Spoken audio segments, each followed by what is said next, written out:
Welcome, friend. I am Merritt Ansa, your dream coach and host of the Devoted Dreamers podcast.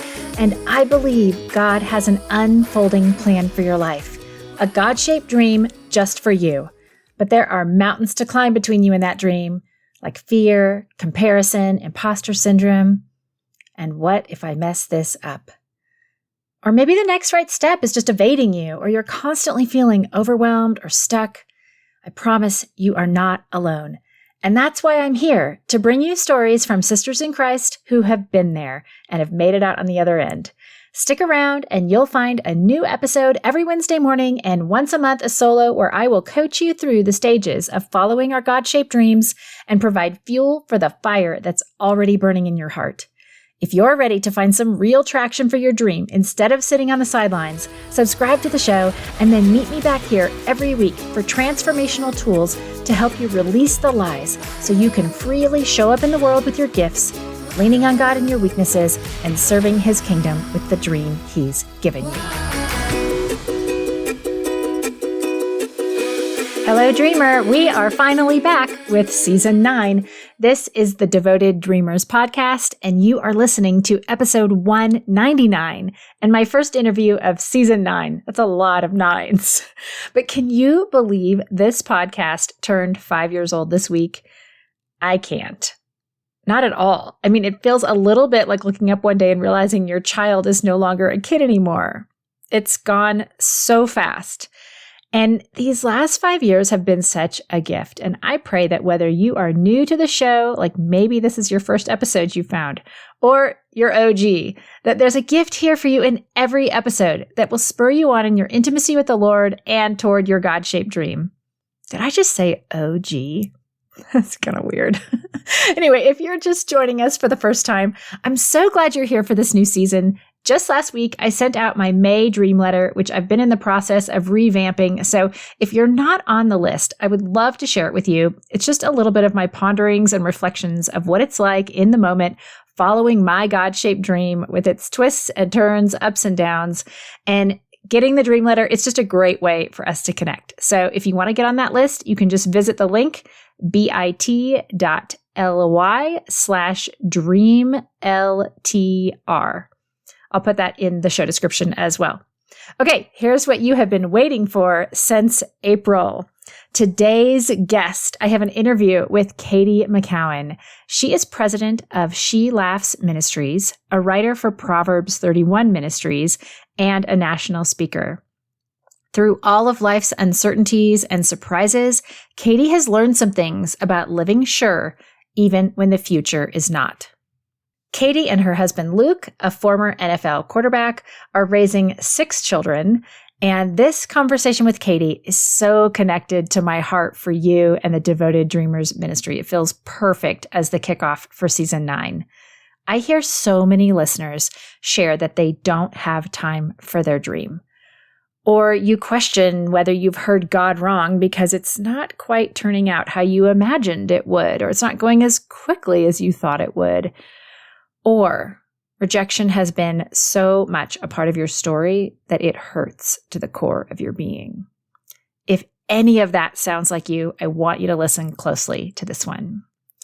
Katy and I have a great conversation, and we talk about what it looks like to have significant demands upon your time, whether that's children or a job or other commitments, and how you can still be faithful to your dream day after day. And we talk about how God is faithful all the time, even when we're not, and even if we can't see His faithfulness in the moment. It requires such a deep and growing trust in Him. Of course, we want to run ahead when we don't see the fruit we expect, or we question what we thought we heard from Him when He revealed the dream. There's so much of it that we don't see, but He sees it all. Therefore, our dreams require a deep and growing trust in the Lord. And why wouldn't we trust Him? He is the one who made us, who sees us, and who loves us as His own children. We can be confident in what He's doing, even when we cannot see it. This is such a theme throughout the conversation and through Katy's story. And I'm so excited that you're here today to listen to it. Thank you so much for joining us. Be sure to rate and review the show if you enjoyed this one. So let's get to the interview. Here is Katy McCown with her God-shaped dream.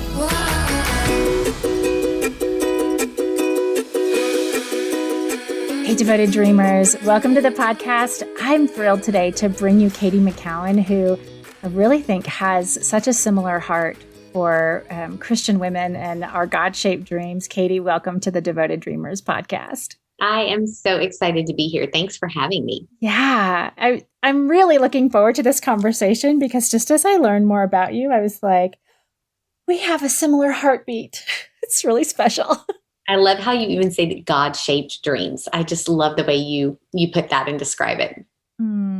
I feel like he gave me that word, whatever it is. Just because, that it is something that he forms and puts in us. So anyway, I look forward to hearing about it from your perspective. Will you talk about your God-shaped dream? So, you know what? I think the easiest way to sum it up is 3 words: gather, grow, go. And what I think my God-shaped dream is just to gather women around God's word, equip them with his word, and give them everything they need to go into their worlds. And it's a lot of what you talk about. You know, when you talk about your God-shaped dreams, I've heard people, they'll say, when you're trying to discover that, what makes you cry? Or what makes you angry because you think that should not be that way? Those types of things. And, you know, when I started to try to answer that question, answer was kind of everything. You know, whether it was human trafficking, or whether it was hungry children, or whether it was, you know, injustices, or it all just bothered my spirit so deeply. And so it was as I began to realize I really wanted to do all of it. I wanted to solve all of it, which obviously I cannot, but it was in those moments that I felt like God began to develop his dream in my heart, which was uniting the church to just individually embrace our God-shaped dreams, and then go to our immediate circles of influences, go to our homes, go to our communities, go into our counties or our states, and live each day on purpose for his purposes. And so that is kind of how my God-shaped dream formed, was to say, you know, whether you're in Colorado or Texas or America or another country, I can't be all of those places, but I can gather you up, whether it's online or in a conference in your local church, and we can equip you with God's word. And then we can give you the tools that you need to go and be the light in your world. So, that's so beautiful, because you're right. I mean, I sense a little bit of that in me too. Like, oh, this, oh, that, oh, what about this? There's so many things wrong in the world, and we can't do it all on our own. And so what a sweet picture of him multiplying passions and desires in other women through the dream he's given you. So that's really cool.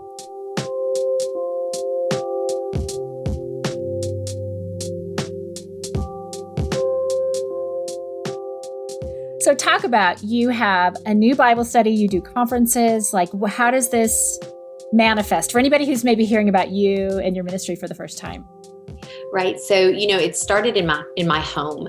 I'm a mother of 6. And again, you know, we talk about God's timing, and sometimes it's almost laughable, because I remember when I did always feel like God had called me to write from the first year or 2 of my marriage. I really did feel the conviction that God had called me to write, but I didn't ever necessarily feel like I had gotten the green light or the sending in that until I was 8 months pregnant with my 6th child. And how much sense does that make? And so I thought, surely I am wrong. This makes no sense.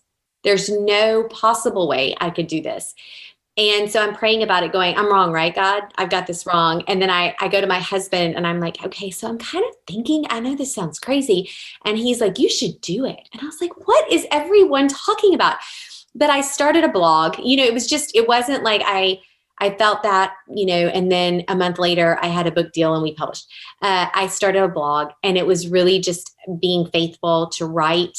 Honestly, sometimes after I had nursed the baby for the last time and the rest of the kids were in bed and my husband was asleep too, and so it wasn't like I was crafting these just absolutely beautiful, well thought out blogs. I was just writing. I mean, that was really the beginning of that piece of it. And one of the kind of core things that I came across as I was blogging was how afraid women were, just how we kind of lived in fear in so many different ways, and really how that was keeping us. It was kind of keeping us tied down and keeping us from stepping into God's plans and purposes for even just every day. And so as that message or became more and more real in my life, that's where the conference started. So it started with a blog and writing, and then it became a ministry called She Laughs Ministries. And for several years, for 5 years, it's just been a women's conference that we do in partnership with a local church.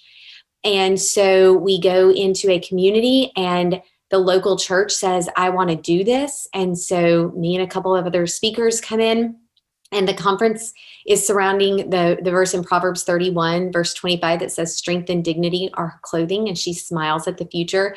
Some translations say she laughs without fear of the future, which is where the conference and the ministry get its name, She Laughs.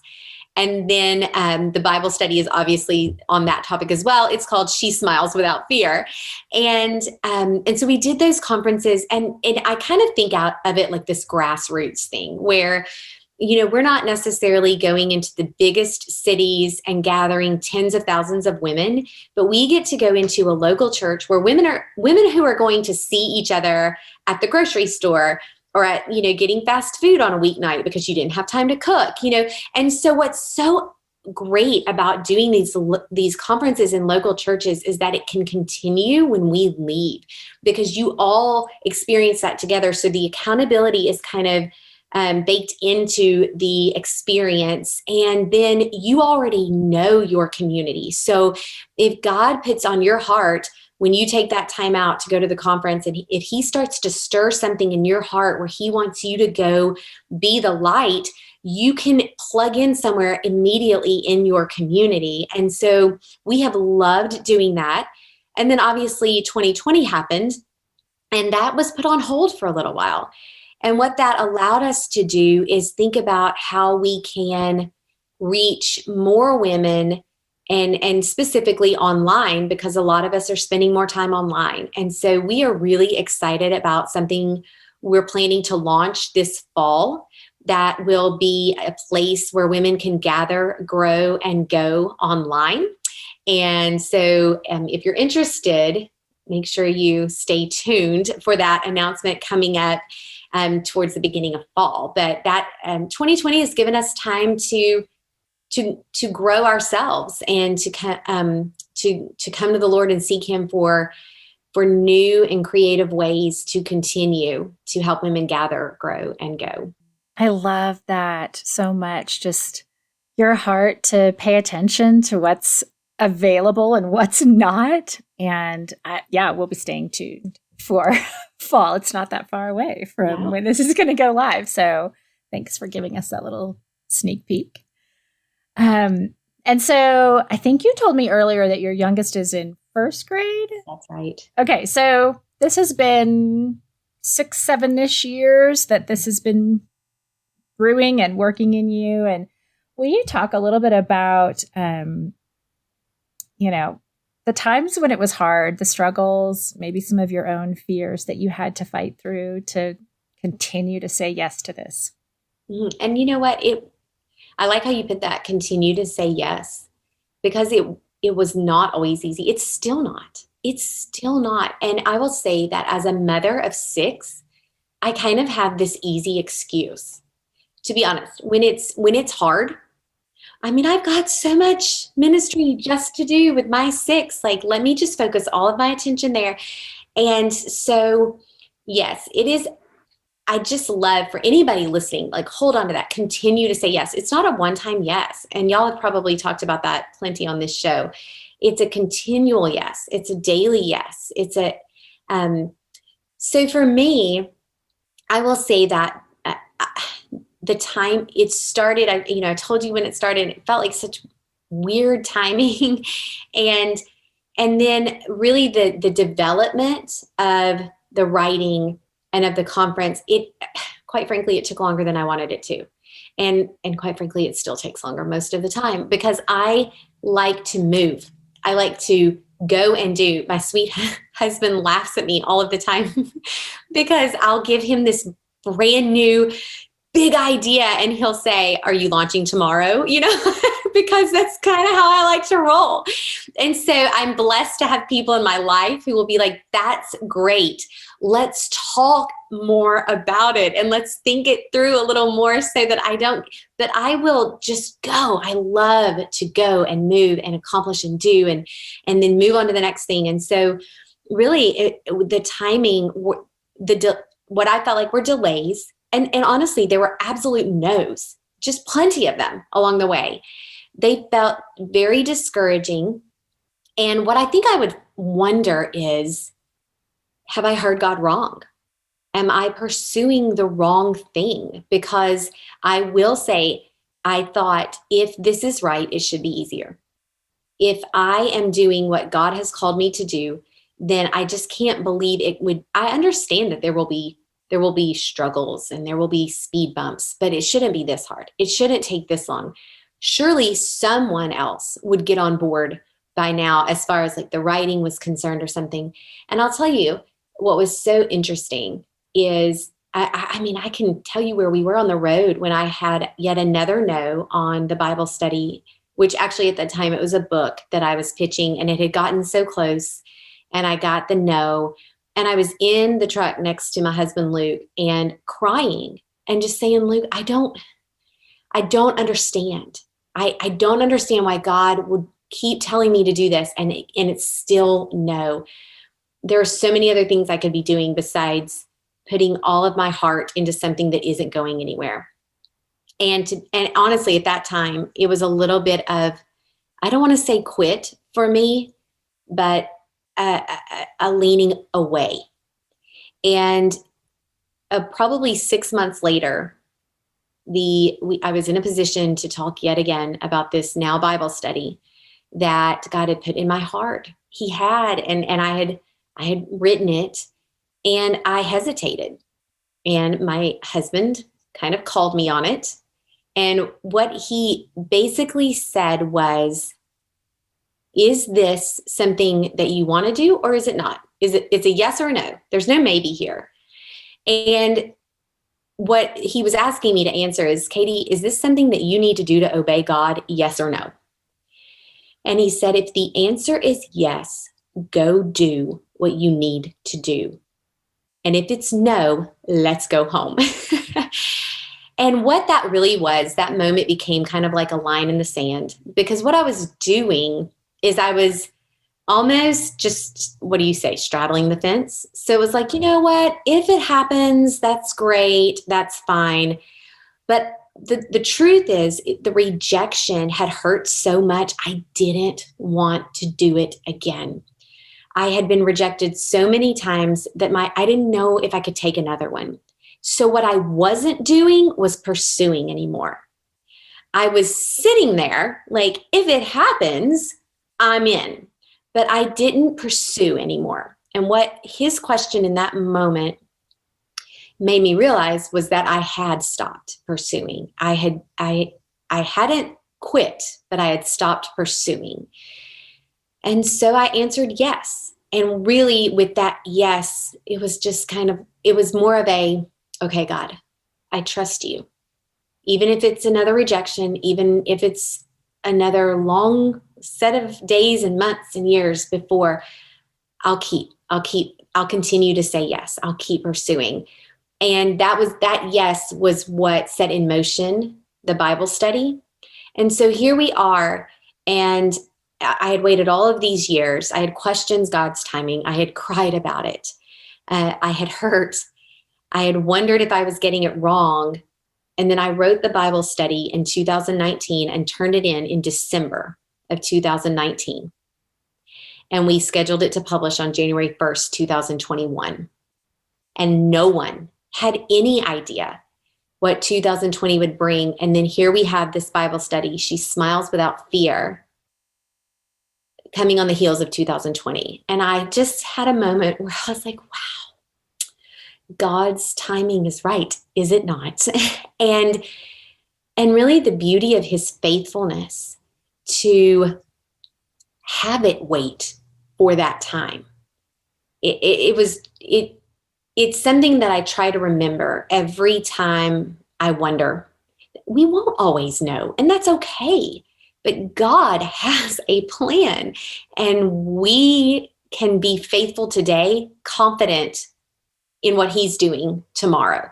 So I think that sums up some of the struggle, the rejection, the delays, and ultimately the fear of just getting it wrong. That all of those things were a part of my journey up until this point. And there's still things that I continue to come back to the Lord and say, I know that I want to lean away because I'm afraid of rejection or getting it wrong. But my flesh wants to lean away, but my spirit wants to lean into you.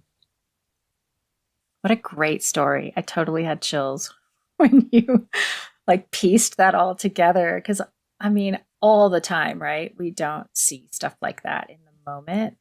Can't see what God is doing. We didn't know 2020 was happening the way that it was until it was. And I think the questions you asked about, have I heard him wrong? Am I pursuing the wrong thing? I think that's so common that when we don't see the fruit that we think should come from this thing we believe God gave us, it's like, it must be me. I must have screwed it up somewhere.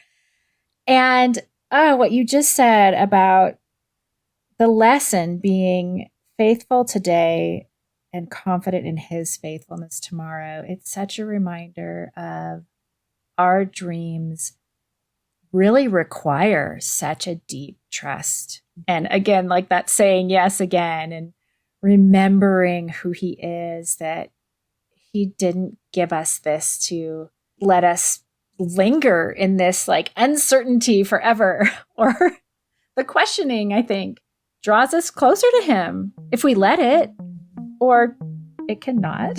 But what a good story. I really love that. Thank you.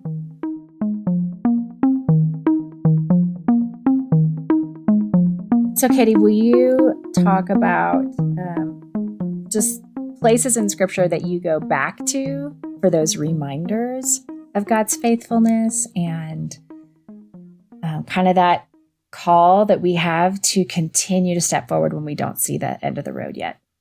There are just a few verses that I feel like God has brought across my eyes at just the right time. And one of them is Psalm 115:1 that says, "Not to us, O Lord, not to us, but to your name be the glory and honor."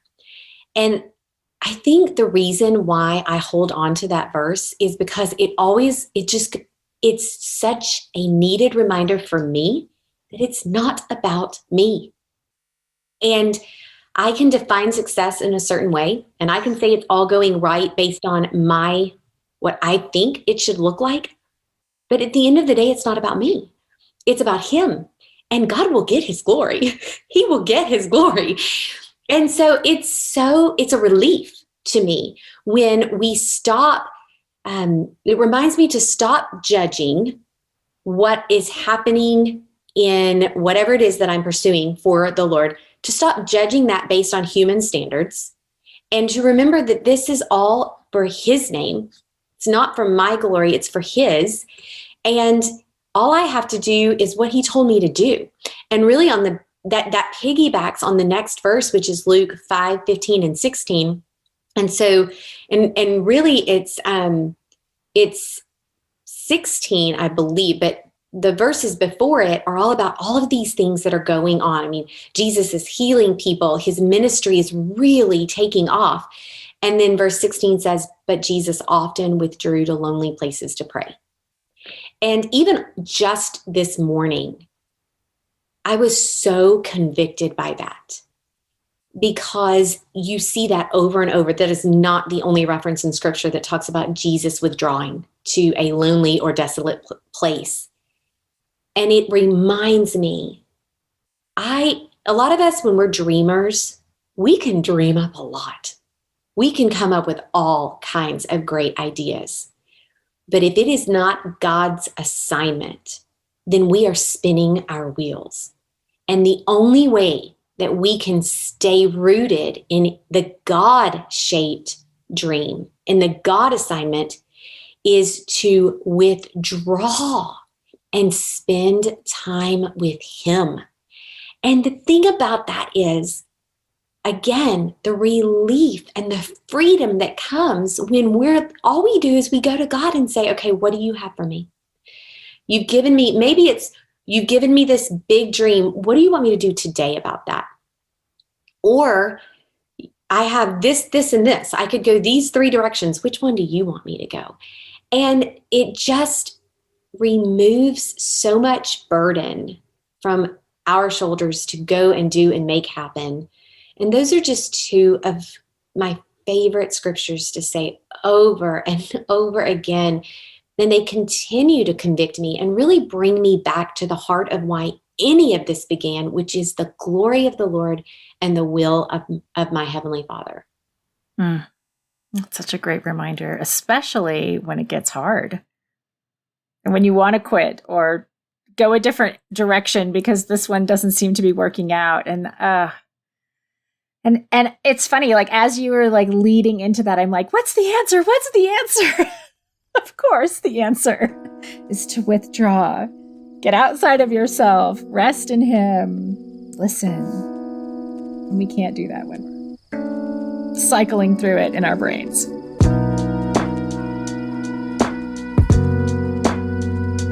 So what other practical tools have really served you on this journey of saying yes to the things that you don't know the outcomes to?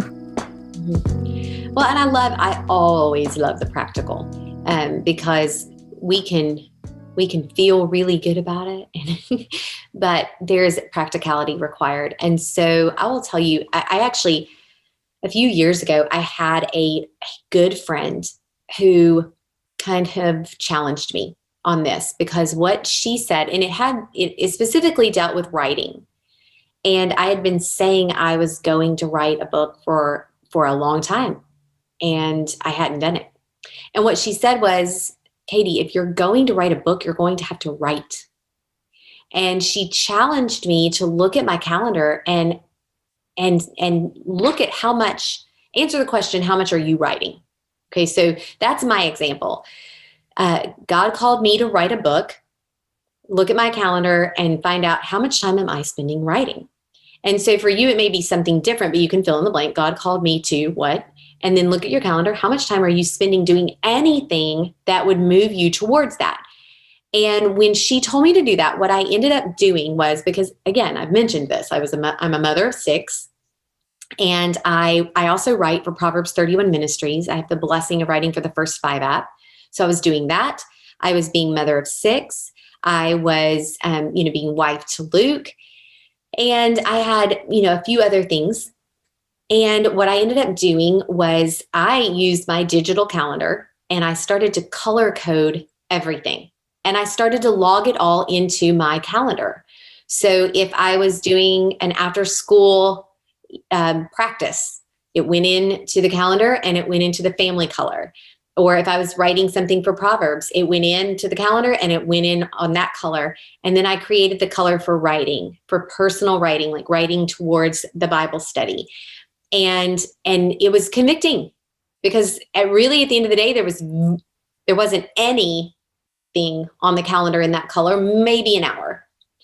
And so what that led me to is, if I'm actually going to do this, it's going to have to get on the schedule the same way a dentist appointment gets on the schedule. The same way church on Wednesday night gets on our schedule every week. It is going to have to be something that I look on my schedule and I say, from this time to this time on this day, I'm going to write. And it grew. It didn't start where I was writing 5 days a week for 2 hours a day, or even 3 days a week for an hour a day. But the commitment to do it at all, the commitment to prioritize it like other appointments, was what it required for me to move in that direction, to begin. And as I began, it gave it room to grow. And so to me, that's really the most practical thing that I did and continue to do. I still have to put it in there, and I still do the color coding thing to help me. And here's the other thing I realized that I had more, believe it or not, I realized I had more time than I thought I had. Because what was happening is that I was spending 10 minutes here and 10 minutes there doing nothing, scrolling social media or sitting on the couch or just piddling. That's what we say in the South, piddling, or maybe that's just what my grandmother said. And so what I realized is if I didn't spend, I call it leaking time, because it's so subtle that you don't even realize you're losing it. But if you put it all together, you gain like a half hour or an hour a day, and you can do something with that. So it also helped me just with time management to go, I could batch this group of 10 minutes here, there, and everywhere. And I could do something with that I'm currently not using it for anything productive. That's really helpful. I know back when we used to wait in line places, I would try to have like, this is my 15-minute task, that if I have a 15-minute wait for whatever, that I can do, like write out a title for a podcast episode or whatever it is. But I love that, because my other question was going to be like, what else did you have to say no to with 6 kids and a husband and other stuff, like to find those hours? And I love that you bring that up. Now, remember what I said about I have this just ginormous idea, and my husband's like, are you launching tomorrow? So another piece of me is like, I can do it all. And so I will.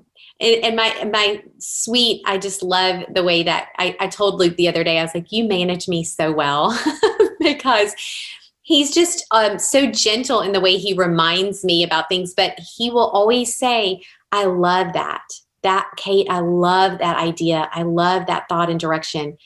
What are you going to say no to then? And there have been some hard no's.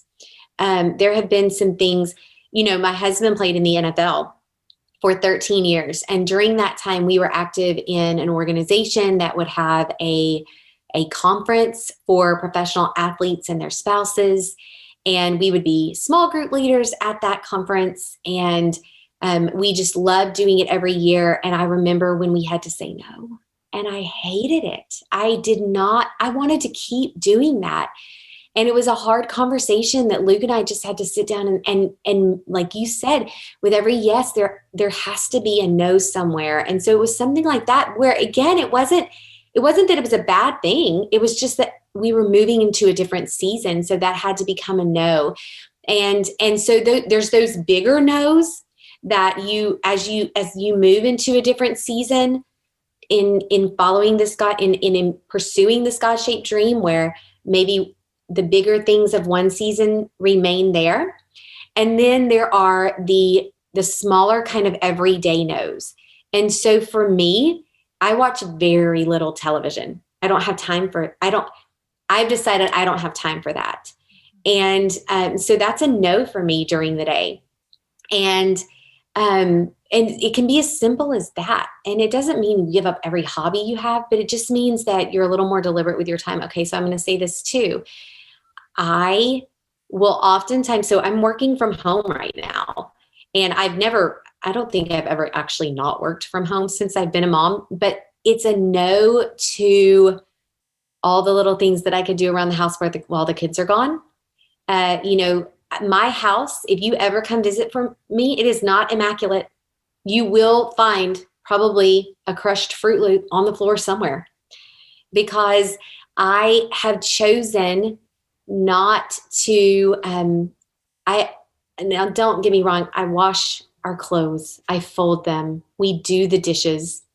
I also have paper plates and even paper bowls right now, So it's these sorts of things where I've said no to some things that I could say yes to, but I say no to that for the moment so that I can focus my attention somewhere else at that time. And that probably, I hope that is understood the way the way I meant it to be. But sometimes it's the pressure of what you should do from wherever that comes from. I call them our shoulds and supposed tos. And it's just, we have this inner talk that's like, your house should look like this, or this should be that way, or you're supposed to. And we don't really even know why we think we should or we're supposed to. And sometimes those might be things that we need to pay a little more attention to. And they might be things that we could say no to because it's not coming from the Lord. It's not that we're disobedient if it's a no.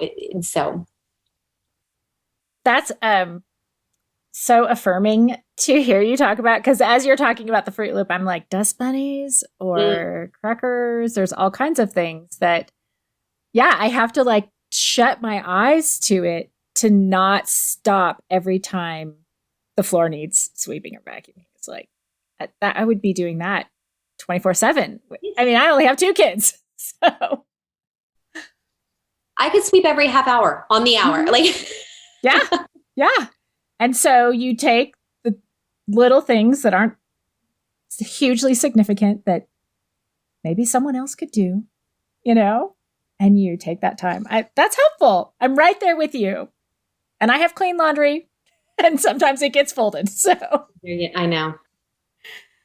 Oh, wow. So I don't want to forget, you were going to offer a copy of your new Bible study. So we're going to do that in my Devoted Dreamers Facebook group. So will you just kind of give us a little snippet again of who that's for and who's really going to benefit from getting a chance to get a copy?